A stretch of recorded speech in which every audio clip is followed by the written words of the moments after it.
Hervé Billet, bonjour.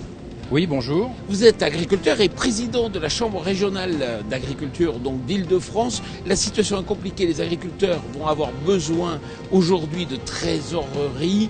Est-ce que c'est pas au gouvernement d'être inventif, d'essayer d'innover, d'être agile comme le font les Américains? Est-ce que c'est pas l'année ou jamais où justement il faut faire preuve de souplesse? Alors juste par rapport à des contextes comme on les connaît là, mais on l'a déjà réclamé depuis bien longtemps, c'est d'avoir la souplesse et la réactivité qu'ont d'autres pays étrangers, comme les États-Unis, à savoir de venir en aide auprès de leurs agriculteurs ou de leur secteur de production lorsqu'il y a un problème, et qu'à la limite, lorsque les choses vont mieux, on les aide moins. Voilà, c'est tout. C'est pas si compliqué. Nous avons une PAC qui est complètement à refondre et à reprendre.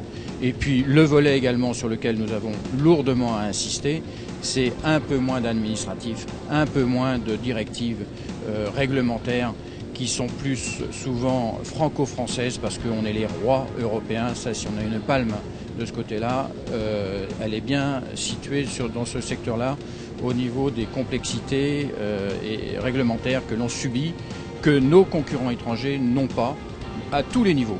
Alléger la paperasse, c'est relativement simple, ça coûte pas d'argent, on sait que l'État est endetté, mais alléger la paperasse, ça coûte pas cher, il faut juste avoir un peu de courage politique pour se heurter éventuellement à l'administratif. Il faut avoir le courage politique de se remettre en cause, tout simplement.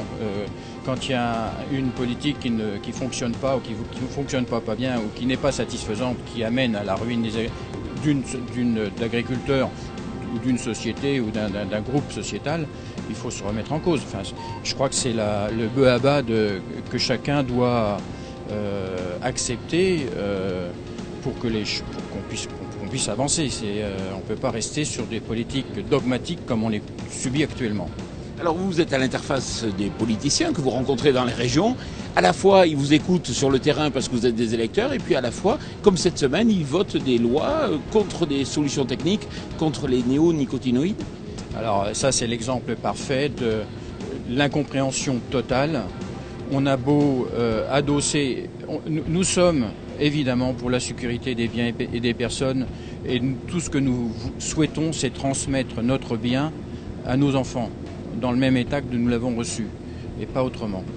Donc, mais par rapport à ces problématiques aujourd'hui d'interdiction de produits de certains insecticides ou phytosanitaires, on se trouve complètement en déphasage de concurrence avec nos voisins européens ou internationaux, qui réalourdit encore nos coûts de production, sans pour autant d'ailleurs rassurer, sécuriser davantage nos concitoyens, puisque nous allons utiliser d'autres produits 3 fois, 4 fois, 5 fois par plusieurs applications, sans avoir les résultats que nous avons aujourd'hui. Qu'on interdise certains produits parce qu'ils sont dangereux et avérés scientifiquement par des organismes neutres, il n'y a pas de problème. Évidemment, il faut le faire en grande urgence. Quand ce n'est pas le cas, je ne vois pas pourquoi on l'interdirait de s'en servir. Alors donnez-nous quelques repères un peu. Vous êtes président de la Chambre régionale d'agriculture. En Île-de-France aujourd'hui, les rendements vont être à combien? 30-50% de moins? Aujourd'hui, les rendements auxquels on s'attend, malheureusement que le constate, c'est la moitié de ce que l'on avait l'habitude de faire. Toute production confondue. C'est là où c'est le drame, c'est toute production confondue. C'est-à-dire qu'il n'y en a pas une, habituellement dans nos assolements, il y en a toujours une production qui pouvait pêcher, mais qui était compensée par les autres.